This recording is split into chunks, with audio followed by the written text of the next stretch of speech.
అయ్యప్ప స్వామి దేవాలయానికి ప్రతిరోజు వెళ్ళడం కానీ అయ్యప్పని సేవించడం కానీ చేస్తే మీరు నమ్మండి, నేను మళ్ళీ మళ్ళీ మీకు చెప్తున్నాను, సత్యం సత్యం పునఃసత్యం, మీ వంశం తరించిపోగలిగినంత గొప్ప స్థితిలోకి మిమ్మల్ని ఆయన ఎత్తేస్తాడు. ఎందుకు ఎత్తేస్తాడో తెలుసా అండి? ఒక్కటే కారణం, ఆయన ధర్మశాస్త్ర.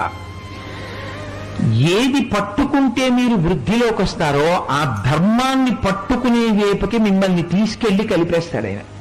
అందుకే ఆయన ఎక్కడ ఉంటారో, ఎవరు ఆయన దేవాలయానికి వెడతారో వాళ్ళు ధార్మికులై బ్రతకడం వాళ్ళకి అలవాటు అవుతుంది.